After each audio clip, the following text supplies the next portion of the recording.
Bismillahirrahmanirrahim. Di dalam hadis yang diriwayatkan Al-Bukhari dan Muslim dari sahabat yang mulia Usaid bin Hudayr radhiyallahu anhu, Rasulullah sallallahu alaihi wasallam bersabda, "Innakum satalqauna ba'di atharatan." Sesungguhnya kalian akan menemui sepeninggalku para pemimpin yang curang. Para pemimpin yang curang. Jadi jemaah sekalian, jangan terlalu heran kalau kita sering mendengarkan di berbagai negeri banyak pemimpin yang curang, pemimpin yang zalim, hanya mementingkan dirinya, kelompoknya, keluarganya, pendukungnya daripada masyarakat banyak. Jangan terlalu heran. Nabi SAW telah mengabarkan kepada kita, memang akan datang para pemimpin seperti itu. Tapi lihat apa bimbingan Nabi SAW menghadapi pemimpin seperti itu. Apakah beliau menyuruh kita lawan, angkat senjata, atau turun ke jalan, lengserkan? Tidak. Nabi SAW tidak menyuruh kita untuk melakukan itu. Yang beliau suruh adalah kebalikannya. Fasbiru hatta talqauni alal haud.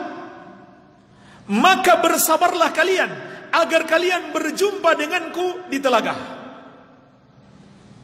Bersabarlah kalian agar kalian berjumpa denganku di telaga. Dalam hadis ini ada isyarat.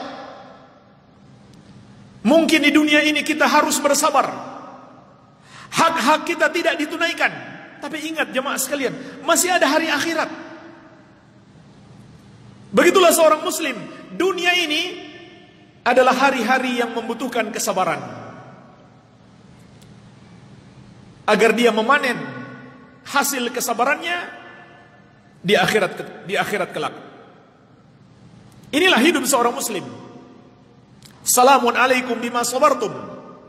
Para malaikat akan mengatakan kepada orang-orang muslim, keselamatan atas kalian karena kesabaran kalian.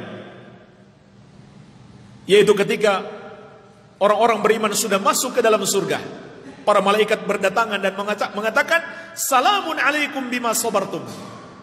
Keselamatan atas kalian karena dulu kalian bersabar. Kemudian jemaah sekalian yang harus kita takutkan, kalau kita tidak bersabar, maka kita terancam tidak bisa berjumpa dengan Rasulullah SAW dan tidak bisa minum dari telaga beliau. Ini yang perlu kita takutkan. Kemana orang-orang yang dihalangi untuk minum dari telaga Nabi SAW? Digiring mereka ke neraka. Digiring mereka ke neraka. Fasbiru hatta talqauni alal haud. Nabi SAW berpesan kepada kita, bersabarlah kalian menghadapi pemimpin yang curang tersebut, agar kalian berjumpa denganku di telaga. Maka kita harus takut. Kalau kita nggak sabar, kita tidak akan berjumpa dengan Rasulullah SAW di telaga. Tapi jemaah sekalian, perlu saya ingatkan juga, para pemimpin yang zalim itu dan orang-orang yang zalim secara umum, begitu pula orang-orang yang mendukung mereka juga sama. Mereka juga terancam tidak bisa minum dari telaga Rasulullah SAW. Jadi berkaitan dengan pembahasan kita, ada 3 golongan yang akan terusir dari telaga Nabi SAW. Tidak bisa berjumpa dengan beliau, tidak bisa minum dari telaga beliau. Yang pertama, orang-orang yang tidak sabar menghadapi pemimpin yang zalim. Hadisnya sahih, riwayat Al-Bukhari dan Muslim dari Usaid bin Hudayr. Yang kedua, pemimpin yang zalim itu sendiri. Sebagaimana Imam Al-Qurtubi rahimahullah, beliau menyebutkan dalam kitab At-Tadhkirah 4 golongan yang akan terusir dari telaga Nabi SAW. Golongan yang pertama, orang yang murtad keluar dari Islam. Yang kedua, ahlul bid'ah. Yang ketiga, orang-orang zalim yang punya kuasa memusuhi kebenaran. Yang keempat, orang-orang yang melakukan dosa terang-terangan. Maka yang ketiga, orang-orang zalim, termasuk pemerintah yang zalim. Kemudian yang ketiga, jamaah sekalian, dalam pembahasan kita ini, yang juga terancam tidak akan bisa minum dan tidak akan bisa berjumpa dengan Nabi SAW di telaga beliau adalah orang-orang yang mendukung kezaliman penguasa. Makanya bersabar atas kezaliman penguasa bukan berarti mendukung kezaliman mereka. Jadi jangan salah kaprah. Karena di sini ada dua yang salah kaprah.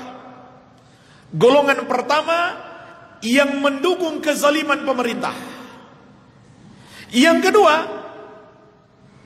yang memberontak kepada pemerintah atau mencaci maki pemerintah, yang mencela pemerintah. Karena di antara alasan mereka, di antara syubhat mereka, supaya tidak menjadi pendukung kezaliman. Jadi mereka pertentangkan antara hadis yang berbicara tentang orang yang tidak sabar dengan kezaliman penguasa, dia tidak akan berjumpa dengan Nabi SAW di telaga. Dan juga hadis orang yang mendukung kezaliman penguasa, maka dia juga sama, tidak akan berjumpa dengan Nabi SAW di telaga. Mereka pertentangkan dua hadis ini. Jadi menurut mereka kalau begitu harus melawan pemerintah tersebut. Padahal Nabi SAW menyuruh untuk bersabar, dan hadis yang menyuruh untuk bersabar itu lebih sahih, diriwayatkan dalam Bukhari dan Muslim. Adapun hadis yang mengingatkan kita jangan mendukung pemerintah yang zalim, maksudnya jangan mendukung kezaliman mereka, itu hadis sahih juga, walaupun derajatnya lebih rendah daripada hadis yang melarang kita melawan pemerintah yang zalim. Tapi hadisnya sahih. Di antaranya hadis yang diriwayatkan Imam Al-Hakim dari sahabat yang mulia Jabir bin Abdullah radhiyallahu taala anhuma, dan hadis ini disahihkan oleh Syekh Al-Albani. Rasulullah sallallahu alaihi wasallam bersabda kepada sahabat yang mulia Ka'ab bin Ujrah radhiyallahu anhu, "A'adzakallahu ya Ka'ab min imaratis sufaha." Semoga Allah melindungimu wahai Ka'ab dari pemerintahan orang-orang bodoh. Dari pemerintahan orang-orang bodoh. Tapi inilah yang terjadi jemaah sekalian. Sering kita dengarkan di berbagai belahan bumi yang dipercayakan menjadi pemerintah orang-orang bodoh. Maka Nabi SAW minta perlindungan kepada Allah agar para sahabat beliau tidak berjumpa dengan pemerintah yang bodoh. Nah jemaah sekalian, apa arti pemerintah yang bodoh? Maka sahabat yang mulia Ka'ab bin Ujrah radhiyallahu anhu bertanya, "Wa ma imaratus sufaha ya Rasulullah?" Apa itu pemerintahan orang-orang bodoh wahai Rasulullah? Qala, maka Nabi sallallahu alaihi wasallam bersabda, "Umara yakunu ba'di la yahduna bihadyi wa la yastannuna bisunnati." Mereka adalah para pemimpin sepeninggalku yang tidak mengikuti petunjukku dan tidak menjalankan sunnahku. Inilah jemaah sekalian pemerintahan orang-orang bodoh yang tidak berhukum dengan syariat. Yang tidak berhukum dengan syariat. Ini pemerintahan orang-orang bodoh yang tidak berhukum dengan syariat Allah Azza wa Jalla. Bahkan lebih parah lagi, mereka meninggikan aturan-aturan yang mereka buat-buat sendiri. Mereka mengagung-agungkan undang-undang yang mereka adopsi dari kepala-kepala orang kafir, bahkan dari peninggalan penjajah. Penjajah dulu menjajah mereka, penjajah pulang, mereka dengan bangganya menggunakan hukum peninggalan penjajah. Ini pemerintahan orang-orang bodoh. Kita tidak berbicara negeri secara khusus, tapi kita bicara hadis Nabi Muhammad SAW dan keadaan manusia secara umum. Maka ini pemerintahan orang-orang bodoh yang tidak mengikuti petunjuk Nabi sallallahu alaihi wasallam, yang tidak menjalankan sunnah beliau. Apa petunjuk dan sunnah beliau? Seluruh ajaran Islam. Seluruh ajaran Islam. Kemudian Nabi sallallahu alaihi wasallam bersabda, "Faman saddaqahum bikadzibihim wa a'anahum ala zulmihim, faulaika laysu minni wa lastu minhum, wa la yariduna ala haudi." Maka siapa yang membenarkan kebohongan mereka dan siapa yang menolong kezaliman mereka, maka mereka itu bukan bagian dari aku dan aku bukan bagian dari mereka, dan mereka tidak akan bisa datang ke telagaku, tidak bisa minum dari telaga Nabi SAW, dan tidak akan berjumpa dengan beliau di telaga.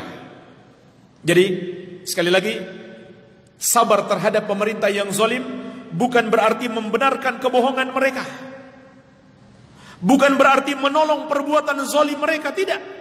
Ini ancamannya berat. Orang yang membenarkan kebohongan mereka dan menolong kezaliman mereka, kata Nabi SAW, dia bukan bagian dari aku dan aku bukan bagian darinya, dan dia tidak akan bisa mencapai telagaku di hari kiamat kelak.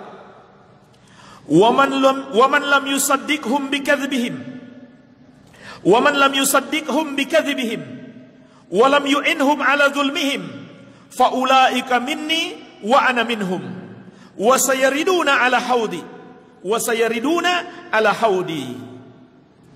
Dan barang siapa yang tidak membenarkan kedustaan mereka dan tidak menolong kezaliman mereka, maka mereka itulah bagian dari aku dan aku bagian dari mereka, dan mereka akan datang ke telagaku. Jadi jamaah sekalian, tidak boleh menolong kezaliman para pemimpin atau membenarkan kedustaan mereka. Tapi apakah itu bermakna harus dilawan, dilengsarkan? Tidak. Orang-orang yang mempertentangkan antara hadis sahih dengan hadis sahih adalah orang-orang yang di hati mereka ada penyakit kesesatan yang Allah sebutkan dalam surat Ali Imran ayat ke-7. Fa ammal ladzina fi qulubihim zayg fayattabi'una ma tashabaha minhum ibtigha'al fitnah wa ibtigha'a ta'wili. Adapun orang-orang yang di hati mereka ada penyakit kesesatan, maka mereka akan mencari-cari dalil-dalil yang mutasyabih. Dalil-dalil yang mutasyabih artinya yang dengannya mereka bisa menyesatkan orang, dan mereka membuat penakwilan tersendiri. Mereka membuat penakwilan tersendiri. Makanya jangan heran, hadis yang baru saja saya bacakan itu pada sebagian kelompok mereka jadikan untuk menyerang Ahlus Sunnah wal Jamaah yang memerintahkan manusia untuk sabar menghadapi kezaliman pemerintah. Jadi menurut mereka, kalau bersabar menghadapi kezaliman pemerintah berarti membela kezaliman mereka. Enggak begitu jamaah sekalian. Itu namanya mencari-cari dalil-dalil yang mutasyabih. Termasuk jamaah sekalian, kata para ulama, berdalil dengan perbuatan sebagian salaf yang menurut mereka memberontak kepada pemerintah. Ini orang-orang yang berdalil-dalil dengan mutasyabih. Jadi mereka cari yang mutasyabih, yang belum jelas, lalu mereka tinggalkan dalil-dalil yang sudah jelas. Sudah jelas dalil-dalilnya, larangan memberontak, larangan tidak sabar, atau perintah bersabar menghadapi kezaliman pemerintah. Tapi kemudian mereka cari dalil-dalil yang mutasyabih, yang seakan-akan mendukung mereka untuk memberontak dan tidak sabar terhadap kezaliman pemerintah. Juga tadi mereka katakan sabar itu menghadapi musibah, zalim, pemerintah yang zalim, masa harus sabar? Maka tadi sudah kita jawab, kezaliman pemerintah itu juga bagian dari musibah. Dan juga Nabi SAW perintahkan kita untuk bersabar, dan Nabi mengancam kita kalau kita tidak sabar maka kita terancam tidak bisa berjumpa dengan beliau sallallahu alaihi wasallam dan minum dari telaga beliau. Jadi dua hadis ini tidak bertentangan.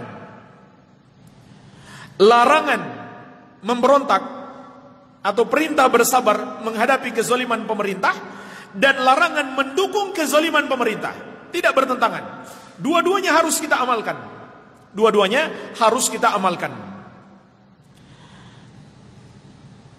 Satu hadis lagi jemaah sekalian terkait hal ini. Diriwayatkan Imam Muslim dari Ummu Salamah radhiyallahu anha. Nabi sallallahu alaihi wasallam bersabda, "Yakunu 'alaikum umara ta'rifuna wa tunkiruna." Akan memimpin kalian para pemimpin yang kalian kenali. Maksudnya kenali kezaliman mereka dan kalian ingkari kezaliman itu. Faman ankara faqad bari'a wa man kariha faqad salimah. Maka siapa yang mengingkari kezaliman itu, dia telah berlepas diri darinya. Dia selamat dari kezaliman itu. Dan barang siapa yang membenci kezaliman itu, maka dia selamat.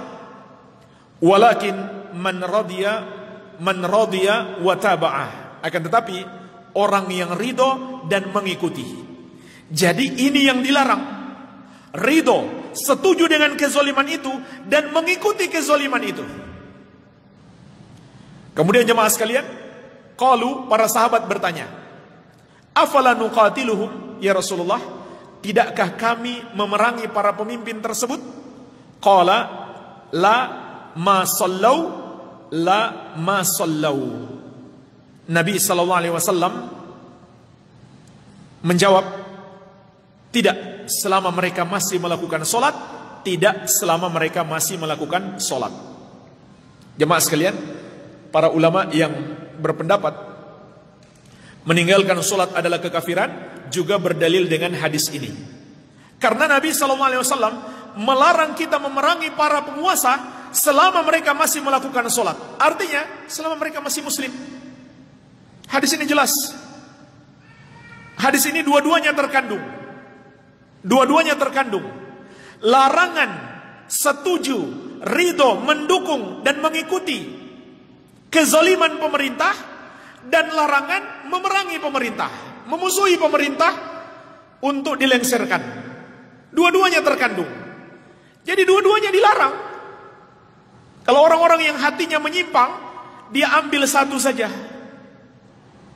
yaitu tidak boleh setuju, tidak boleh menolong kezaliman mereka. Tapi yang kedua tidak dia ambil. Juga tidak boleh memberontak kepada mereka.